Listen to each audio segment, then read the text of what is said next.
प्रथम विश्व युद्ध का भारत पर जो है प्रभाव क्या पड़ा? मतलब कि प्रथम विश्व युद्ध हुआ ना, इस प्रथम विश्व युद्ध कब हुआ? 1914 में। तो ये जो प्रथम विश्व युद्ध हुआ, इसका असर भारत पर क्या पड़ा? मतलब कि भारत पर प्रथम विश्व युद्ध का क्या प्रभाव रहा, इस जानोगे ऐसे ना। मतलब कि प्रथम विश्व युद्ध हुआ तो पूरे दुनिया पर इसका क्या पड़ा? प्रभाव पड़ा। लेकिन भारत पर भी क्या पड़ा प्रभाव, ये देखोगे। तो प्रथम विश्व युद्ध के समय भारत क्या था? गुलाम था। किसका गुलाम था? अंग्रेज का। अंग्रेज का नहीं बाबा, देश का नाम था। यानी कि यहाँ पर ब्रिटिश सरकार ना। तो प्रथम जो विश्व युद्ध है, इसका भारत पर कुछ न कुछ प्रभाव पड़ा। तो क्या प्रभाव पड़ा, ये जानो। अरे महायुद्ध के बाद भारत की आर्थिक स्थिति बिगड़ी। पहले तो कीमतें बढ़ी और फिर आर्थिक गतिविधियां मंद होने लगी। सुन नहीं रहा, पीछे आके दे देंगे तबला कभी है क्या कि प्रथम जो विश्व युद्ध रहा, इसके कारण भारत में क्या हुआ? सबसे पहले तो आर्थिक गतिविधि भी गिरा ना। तो उसके पहले क्या हुआ कि पहले कीमत बढ़ा, और कीमत बढ़ने के साथ साथ जो आर्थिक गतिविधियां थी वो धीरे धीरे क्या हो गया? मंद, यानी कि धीरे होने लगा। कह रहे जिससे नगरों में रहने वाले शिक्षित भारतीय लगातार बेरोजगार होने लगे। यानी कि प्रथम विश्व युद्ध के चलते भारत के जो नगर में शिक्षित लोग थे, वे लोग क्या होने लगे? बेरोजगार होने लगे। महंगाई अपने चरम पर पहुंच गया, जिसने मजदूरों, दस्तकारों और किसानों को सबसे ज्यादा प्रभावित किया। यानी विश्व युद्ध के चलते क्या हुआ? यहाँ महंगाई जो है अपने चरम सीमा पर पहुंची है ना।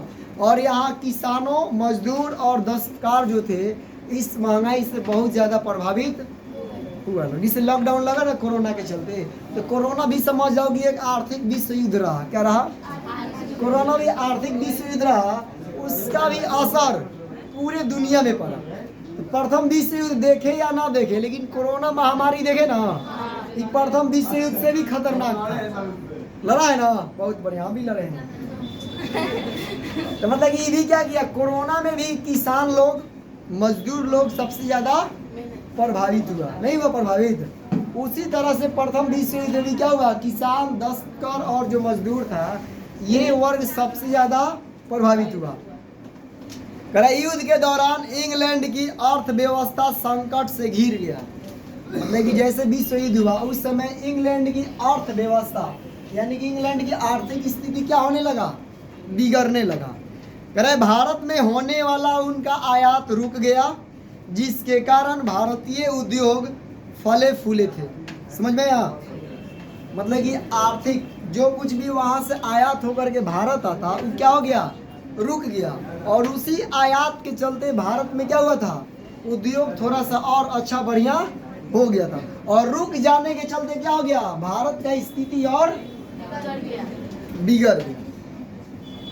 भारतीय उद्योगपति का एक वर्ग इस परिस्थिति में उदित हुआ।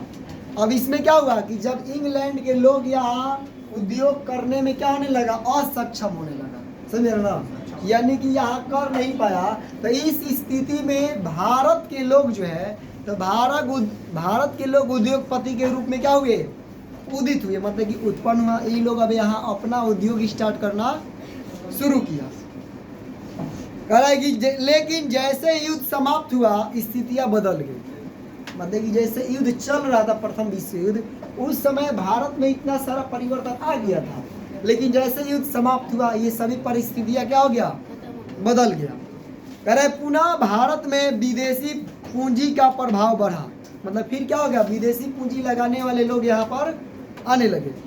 भारतीय उद्योगपति सरकार से चाहते थे कि विदेशी वस्तुओं के आयात पर सरकार भारी शुल्क लगाए, ताकि उनका घरेलू उद्योग बढ़े, लेकिन ऐसा नहीं हुआ। मतलब भारत के जो उद्योगपति था लोग ना, ये लोग सरकार से ये चाहता था कि जो कुछ भी भारत के बाहर से आएगा, विदेश से, उस पर ज़्यादा भारी कर लगाया जाए ना, ताकि बाहर की वस्तुएं अंदर जल्दी ना आ सके। और अगर आएगा भी तो आयात जो कर होगा वो ज़्यादा होगा, तो इन लोगों को फ़ायदा ज़्यादा होगा। और यहाँ की वस्तुएं ज़्यादा बेचे जाएगी, यानी कि जो देसी वस्तु बेचा जाएगा, तो यहाँ की उद्योगपति को क्या होगा? फ़ायदा ज़्यादा होगा। लेकिन ऐसा इन लोगों का चाह केवल चाह बन के रह गया। क्या चाहत जो था, इन लोग केवल चाहत बन के रह गया, सरकार कुछ किया नहीं करा। इस परिस्थिति में उन्होंने महसूस किया कि एक मजबूत राष्ट्रीय आंदोलन द्वारा दबाव बनाकर ही यह प्राप्त किया जा सकता है। मतलब कि जो उद्योगपति था, ये लोग महसूस किया कि हम लोग के बात का इन लोग के आगे कोई वैल्यू नहीं है।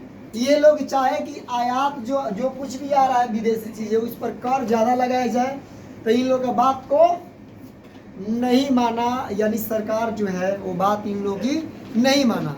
तो इन लोग का ऐसा फील हुआ, यानी कि महसूस हुआ कि एक राष्ट्रीय आंदोलन करके दबाव डालना चाहिए ताकि इन लोगों को चाहत को क्या किया जाए, सरकार द्वारा पूरा किया जाए। करें प्रथम महायुद्ध ने भारत सहित पूरे एशिया और अफ्रीका में राष्ट्रवादी भावना को प्रबल बनाया। क्या बनाया? मतलब कि भारत सहित पूरा जो एशिया था और अफ्रीका था, इसमें राष्ट्रवादी भावना उदित हो गया। किसके कारण? प्रथम विश्व युद्ध के कारण। युद्ध के समय मित्र राष्ट्रों ने दुनिया के सभी राष्ट्रों के लिए जनतंत्र तथा राष्ट्रीय आत्मनिर्णय का एक नया युग आरंभ करने का वचन दिया था। क्या मतलब जो मित्र राष्ट्र था, जो प्रथम विश्व युद्ध को लड़ रहा था, वो ये चाह रहा था कि पूरा जो दुनिया के देश है सभी अलग अलग अपना जीवन जिए ना, फिर स्वतंत्र रूप से जिए। इसलिए राष्ट्रीय आत्मनिर्णय का क्या किया? मतलब आत्मनिर्णय मतलब कि अपना निर्णय खुद से राष्ट्र के लोग लेंगे, ऐसा उसने वचन दिया था। लेकिन युद्ध के बाद उन्होंने अपना उपनिवेश खत्म करने के बजाय उस पर और कठोर नियंत्रण स्थापित करने का प्रयास किया।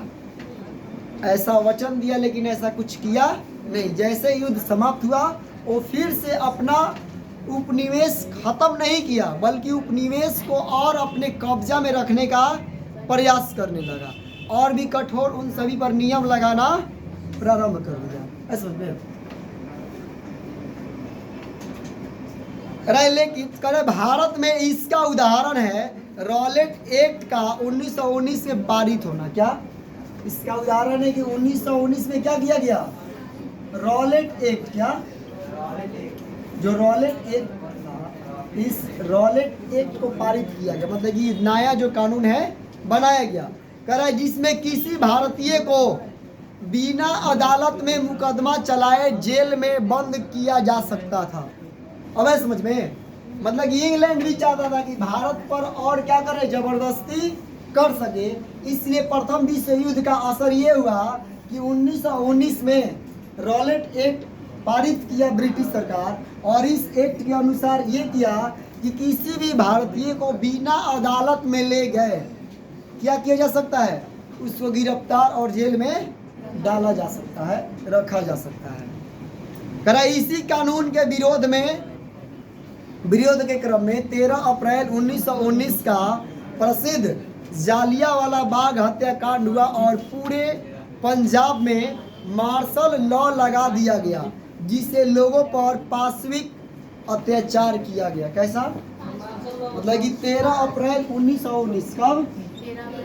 13 अप्रैल 1919 को जालियांवाला हत्याकांड किया गया। किसके कारण? इस रॉलेट एक्ट का विरोध करने के कारण। ऐसा में और इस 13 अप्रैल 1919 से क्या कैसा व्यवहार करने लगी सरकार इंग्लैंड? पाशविक वृत्ति, यानी कि पशुओं के जैसा व्यवहार करने लगा सब। ऐसा में मतलब पशु से भी बदतर यहाँ के हिंदुस्तान के लोगों को समझा जाने लगा। अब ऐसा में आगे क्या करे? महायुद्ध के बाद मतलब प्रथम विश्व युद्ध जैसे बीता, भारत में राष्ट्रवाद की जो लहर उठी, उससे प्रभावित होकर भारत में ब्रिटिश सरकार ने शासन में कुछ सुधार करने का प्रयास अवश्य किया, जो 1919 के मॉन्टेग्यू चेम्सफोर्ड योजना या भारत सरकार अधिनियम के नाम से जाना गया। किस नाम से जाना गया? भारत सरकार अधिनियम के नाम से जाना गया।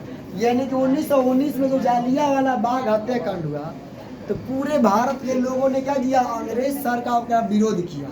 तो विरोध किया, तो इस विरोध से बचने के लिए क्या किया सरकार? अपने कुछ कानून में सुधार किया, जिस सुधार को भारत सरकार अधिनियम के नाम से जाना गया।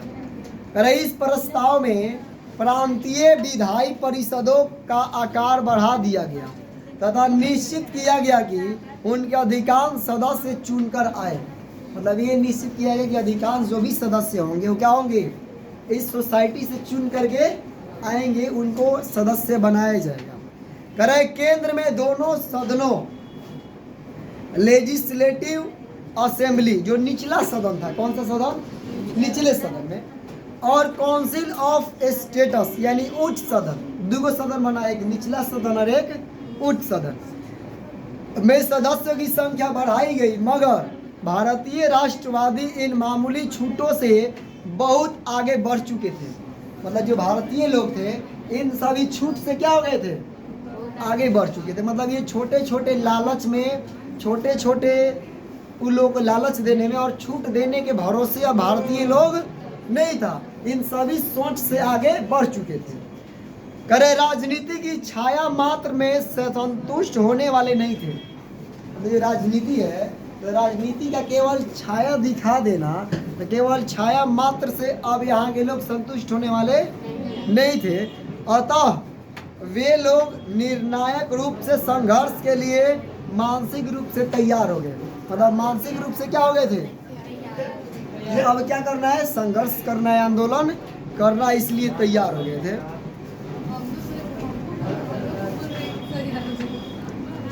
प्रथम विश्व युद्ध के बाद इसका और असर देखने को मिला खिलाफत आंदोलन के रूप में। क्या, प्रथम विश्व युद्ध जो है महायुद्ध, इसका प्रत्यक्ष प्रभाव खिलाफत आंदोलन के रूप में देखने को मिला। करे प्रथम महायुद्ध में ऑटोमन तुर्की, कौन सा, अरे सुन नहीं रहा है पीछे, एकदम सुअर है तू, सुअर, चुपचाप रहो, सुन नहीं रहे, कुकुर कहीं का बकर बकर कैले है। प्रथम महायुद्ध में ऑटोमन तुर्की जो इस्लामिक दुनिया का राजनीतिक और आध्यात्मिक नेता था। ऑटोमन जो था कैसा था, सुनो, जो ऑटोमन था ये कैसा था, तुर्की था, क्या था, ऑटोमन तुर्की था जो कि इस्लामिक राजनीतिक का आध्यात्मिक नेता था, की हार हो चुकी थी। क्या हो गया था, ये हार हो चुका था इसका खिलाफत आंदोलन में। कर ऐसी अफवाहें फैली कि ऑटोमन सम्राट एक सख्त शांति संधि थोपी जाएगी। क्या मतलब कि जो सम्राट है ऑटोमन तुर्की सम्राट जो है, इस पर शांति के लिए क्या किया जाएगा, संधि थोपी जाएगी। इससे भारतीय मुसलमानों में नाराजगी बढ़ी। क्या हो गया, इस बात से भारतीय जो मुस्लिम था क्या हो गए, लोग नाराज हो गए।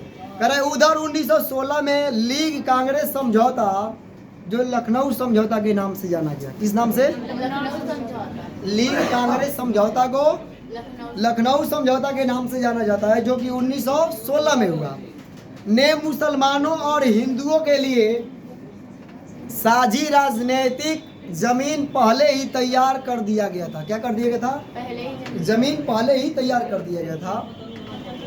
इस स्थिति में गांधी जी ने खिलाफत के प्रश्न को भावी राजनीतिक आंदोलन के लिए एक महत्वपूर्ण मुद्दा बनाते हुए असहयोग आंदोलन की रूपरेखा तैयार की। मतलब इस समझौता को देखा गया किस रूप में, गांधी जी ने बना दिया असहयोग आंदोलन। किस रूप में, जो खिलाफत आंदोलन था इसको किस रूप में ढाल दिया गया, इसके लक्ष्य को असहयोग आंदोलन के रूप में गांधी जी ने ढाल दिए। करे महायुद्ध का एक महत्वपूर्ण परिणाम यह भी हुआ कि गोरों की प्रतिष्ठा घटी।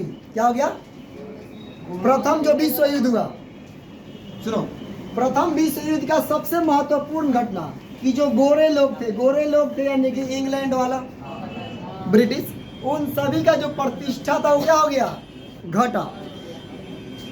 कहेगी साम्राज्यवाद के आरंभ से ही यूरोपीय शक्ति ने अपनी सत्ता बनाए रखने के लिए जातीय सांस्कृतिक श्रेष्ठता का विचार दिया था। क्या, मतलब कि अपने साम्राज्यवाद को सत्ता को बनाए रखने के लिए किसको प्रभावी रूप से दिया था अंजाम, जातिवाद को। किसको, मतलब कि जो जातीय संस्कृति होगा इसको श्रेष्ठ रूप से विचार दिया था कि जो जातीय श्रेष्ठता रहेगी ये अच्छा दिशा में काम करेगा। लेकिन युद्ध के दौरान दोनों पक्षों ने एक दूसरे के खिलाफ धुआंधार प्रचार किया तथा अपने विरोधियों द्वारा उपनिवेशों में बर्बर और असभ्य व्यवहार का पर्दाफाश किया। ये दोनों अपने में लड़ाई स्टार्ट कर दिया ना, और धुआंधार प्रचार करने लगा, और दोनों एक दूसरे के क्या किया, जो व्यवहार दुर्व्यवहार करता था इसका पर्दा फाश कर दिया। यानी कि दोनों जो था, ये दोनों लोग आपस में ये चीज़ करने लगा कि हम लोग इस तरह से व्यवहार करते हैं, वो ऐसा व्यवहार करता है, समझ ना, जाति संस्कृति के अनुसार। अरे स्वाभाविक तौर पर उपनिवेशों, जो भारत, उपनिवेशों में किसका बात यहाँ चलेगा, भारत। अरे भारत की जनता ने दोनों पक्षों पर विश्वास किया और गोरों की श्रेष्ठता का भय उनके मन से उठने लगा। मतलब जो गोरे लोग हैं वो श्रेष्ठ होते हैं, इसका जो भय था भारतीय जनता के मन पर हो गया, समाप्त हो गया। मतलब कि भय अब निकलने लगा मन से कि बकलो नला सा सुंदर खाली गोर होने से कोई बढ़िया, सुंदर होने से कोई श्रेष्ठ उच्च पदवी पर नहीं होगा। केवल गोर होने से क्या है, किसी को सम्मान मिले, इज्जत प्रतिष्ठा मिले, ऐसा नहीं है। ऐसा समझ में। और ऐसा विचार जो है भारतीय के मन से क्या हो गया, उठ गया, निकल गया। प्रथम विश्व युद्ध के बाद उत्पन्न परिस्थितियों ने राष्ट्रीय आंदोलन में गांधीवादी चरण के लिए पृष्ठभूमि के निर्माण का कार्य किया। किस चीज का, राष्ट्रीय आंदोलन में गांधीवादी चरण, किसका, गांधीवादी चरण जो है, तो गांधीवादी चरण का पृष्ठभूमि निर्माण का तैयार किया गया। कह रहे जनवरी 1915 में, कब, जनवरी 1915 में दक्षिण अफ्रीका से लौटने के बाद गांधी जी ने रचनात्मक कार्यों के लिए अहमदाबाद में साबरमती आश्रम की स्थापना की। कब, 1915 में जब दक्षिण अफ्रीका से लौटे तो इन्होंने क्या किए, रचनात्मक रूप से कार्य करने के लिए अहमदाबाद में साबरमती आश्रम की क्या किए, स्थापना की। अब देखोगे अफ्रीका जब ये जा रहे थे, दक्षिण अफ्रीका, कहाँ, दक्षिण अफ्रीका, सुन नहीं रहा है आनंद, सुन लो तनी, दक्षिण अफ्रीका जो कुछ भी है गलत लिखा है। देखो दक्षिण अफ्रीका गांधी जी बेचारे जा रहे थे, तो इनके साथ भी क्या हुआ, जो गोरों वाला समस्या है वो छुआछूत वाला इनके साथ व्यवहार किया गया। कैसा व्यवहार किया गया कि फर्स्ट क्लास का टिकट लेकर के, किसका, मतलब कि फर्स्ट क्लास यानी फर्स्ट डीवा जो है इसका क्या किए, टिकट लिए, जिसमें इंडियन लोग यानी कि केवल गोरे लोग बैठे थे, इंडियन लोगों का कोई अलाउ, और सांवले लोगों को, काले लोगों को इसमें अलाउ नहीं था। लेकिन इन्होंने फर्स्ट क्लास का जो है क्या किए थे, टिकट ले लिए थे, और जा करके उसी में अपना मोटरी वोटरी लेकर के बैठे थे। मतलब जो सामान हो, मोटरी छोड़ो, बैग हो, उसको लेकर के बैठे थे। तो उसके सामने क्या हुआ कि अंग्रेज यानी गोरे अधिकारी उसमें आए और आकर के बैठे, और इनको वहां से बाहर निकालने के लिए कि तुम यहाँ से क्या करो, बाहर जाओ। नहीं सुनो, फेंका लगा। ये विरोध किए कि हम फर्स्ट क्लास के डी वाले का जो टिकट है, फर्स्ट क्लास के टिकट जो है इसी डी में बैठेंगे और यात्रा करेंगे। उन लोगों ने पहले बोला कि आप यहाँ से बाहर जाइए, इन्होंने जबरदस्ती किए, समझाए कि हम नहीं जाएंगे, इसी डीवा में क्या करेंगे, सफर में जाएंगे। ट्रेन खुल पड़ी और ट्रेन जैसे चलने लगी तो उनके पहले सामान को बाहर फेंका गया, और बाहर फेंकने के बाद क्या किया, उनको गांधी जी को फिर डीवा से बाहर फेंक दिया गया। तो इस फेंकने के चलते क्या किए कि ये वहाँ पे मतलब अपने मन में जिद लगाए, और ये जिद ठाना कि तू लोग हमको कहाँ से फेंके हो, ट्रेन के डिब्बा से फेंके हो, और हम तुम लोगों को कहाँ से फेंक देंगे, पूरे हिंदुस्तान से फेंक देंगे, यानी कि भारत से फेंक देंगे निकाल के। तो यहाँ बेइज्जती हुआ ट्रेन में, और इस बेइज्जती का बदला भारत में आकर के लिए कि आए और आंदोलन स्टार्ट किए, भारत छोड़ो आंदोलन। है समझ में, भारत छोड़ो आंदोलन। मतलब इनको ट्रेन से फेंका लोग, और ये आकर कहाँ से फेंकने की बात करने लगे, भारत। इसी प्रकार से क्या हुआ कि अंबेडकर, क्या जो अंबेडकर रहे, तो इनको तालाब से पानी पीने के लिए बेचारा को भगाया गया छुआछूत के चलते। तो इन्होंने क्या किया, बेचारा इतना पढ़ लिख के इतना नाम कर दिए, संविधान सब पूरा दुनिया को बदल दिए, नहीं भारत को बदल दिए ना, और पूरे जो दलित समाज था पूरे दलित समाज के इतिहास बदल दिए। और जिस तालाब से इनको छुआछूत से पानी पीने से भगाया गया था, हटाया गया था, उस तालाब पर आज इनका मूर्ति है और उनके पैरों के नीचे वो तालाब बेचारी तर रही है। ऐसा समझ में, ऐसा जिद होता है। तो महात्मा गांधी का भी जिद अलग रहा, इनका भी जिद अलग रहा। इनको भारत के स्कूलों से भगाया गया अम्बेडकर को, और ये विदेशों के विद्यालय विश्वविद्यालय में जाकर के अपना मूर्ति बनवा ली।